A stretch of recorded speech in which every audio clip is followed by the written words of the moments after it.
G'day, welcome back to Sound Design Sundays after a brief hiatus. Let's get straight into it. The final sound's going to sound something like this.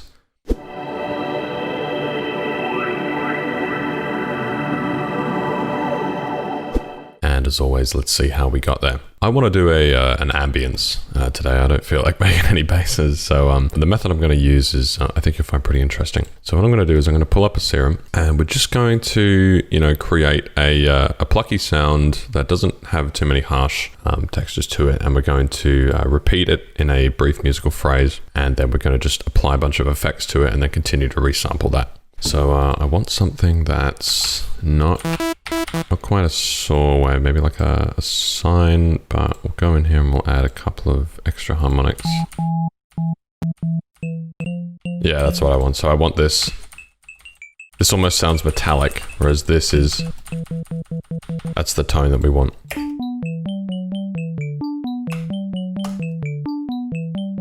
So ideally we want the tonality to not be too muddy, like we don't really want to play with semitones here.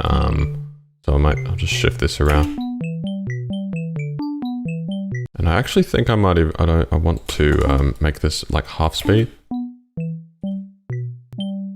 All right, let's stop playing around with this and let's start putting some effects on it. So what I'm gonna do is I'm gonna loop this a couple of times, send it to a mixer channel. And I'm just gonna bring up a basic reverb and then just to soften it. And then I'm going to run it into a shimmer so we can get some nice kind of delay reverb stuff going on. But this plugin also has functionality to pitch the sound an octave above or an octave below. And then what I think I might do is I might run the whole thing through where's replica? There you are. Actually, I might do the delay first and see what we get. So.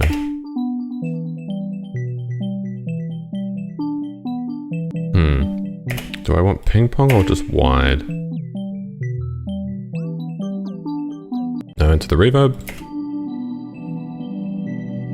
And we're already getting a little bit of bass frequency build up here that I can hear. So I'm just going to cut a little bit of this down in the pre, and I'm going to bring another EQ up. I'm going to tame some of these low frequencies again. I'm just going to rename this pre-EQ.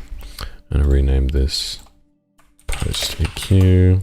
And we'll just slap a limiter on it just so it doesn't get too out of hand. I like plate verbs for this. It's not the same kind of tone as going into a cathedral. It's meant to be totally artificial, and that sounds pleasing to me. And now we're really getting to the spot that we want to be. But Shimmer has a interesting functionality to it, and if I turn the size all the way down, the feedback up, and the diffusion down, we almost get like a second delay going on here, if I just solo it. So that's a bit extreme, but basically the higher the diffusion knob is, the more these kind of extra echoes get merged into the one sound. So I'm going to keep it pretty low just because I want that effect, but I don't want it to be too crazy.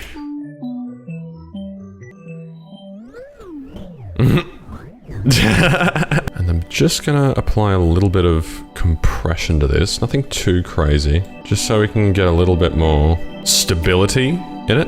And then basically all we're gonna do is we're going to loop this a couple of times. We're gonna go consolidate track from track start, and I'm just gonna render it. And what you'll see is that we've actually just consolidated all of these effects onto this MIDI.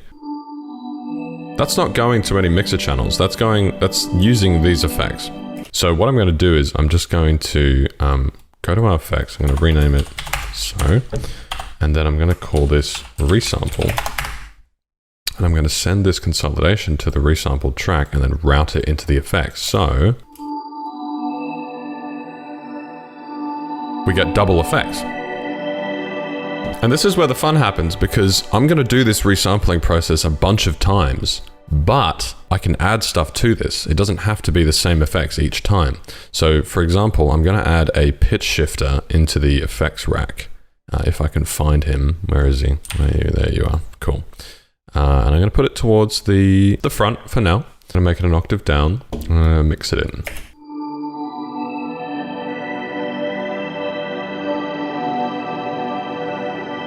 So you can hear if I have the mix really, really high, we're getting a much more of a much lower tone, because this plugin is telling this entire sound to just, hey, I want you an octave down, but also I'm going to allow some of the original to get through, and it's just about finding that balance. I think I might put it at the end of the effects rack, just so the effect is a bit more prominent. Yeah. Yeah, that's really awesome. And actually, with the shimmer, I'm going to dial out that original effect that I had going, so it's much more of a just a general reverb now, but it does still have that kind of echoing effect. Spacey. Wonder what will happen if we put a little bit of bit crushing in here somewhere.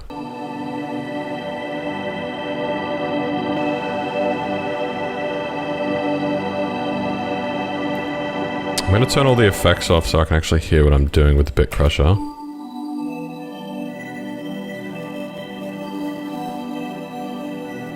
Oh, that's cool. That's really cool.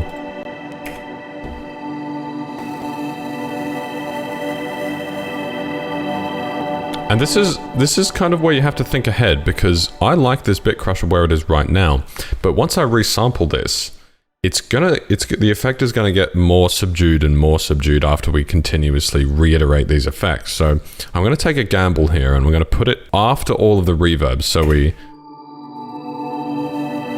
still hearing that bit crusher effect.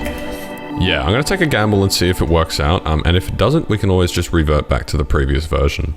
So same thing, I'm gonna go consolidate this track from track start, and we're gonna render it again, and let's see, and let's route it into our resample track, and let's see how it turned out.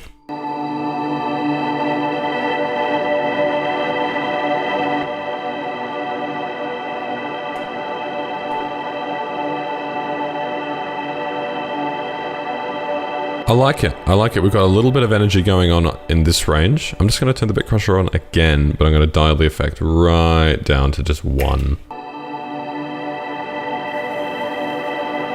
Yeah, that's what I want. That's awesome. All right, I'm going to do something pretty spooky as well. I'm going to route this into a second track, make sure it's not going anywhere other than the master. I'm going to grab an EQ. And I'm going to make a bunch of like notch shapes, like so. And when I play this, you'll notice that these notches will actually bring out a lot of tonal resonance in wherever they are. So, you hear that? Now, if I manage that correctly, that will be really awesome.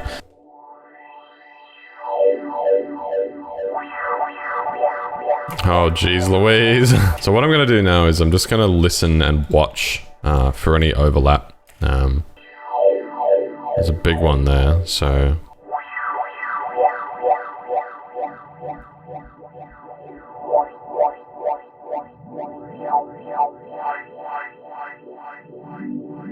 Anyway, the point of this entire send is so that we can just get some extra texture and sweetness happening on the top end, and the thing doesn't sound too static. So what I'm going to do is I'm just going to put a auto pan on this whole track send.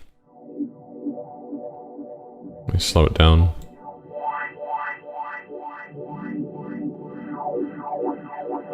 And then when we bring back the original, we now have these awesome moments where, we have these awesome kind of almost tonal sweeping moments from this EQ that we've set up.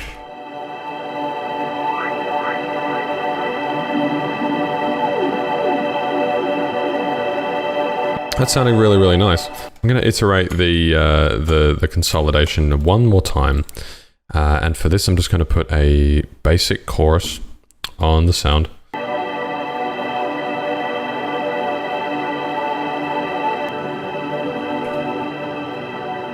So the chorus isn't doing as much as I thought it would.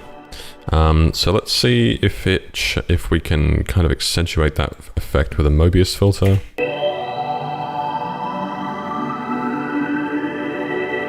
Yeah, that's kind of what I want. Yeah, that's sweet. And if we filter in everything else.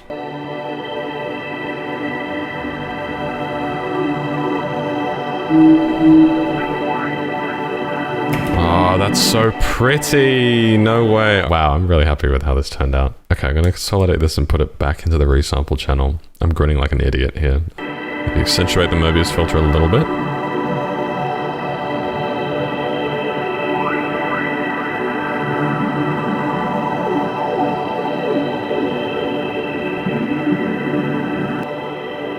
That's really cool.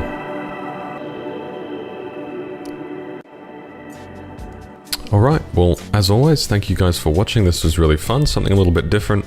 I'm hoping to get back into doing these after the 2 or 3 week hiatus, so I do apologize for that. But I will catch you later.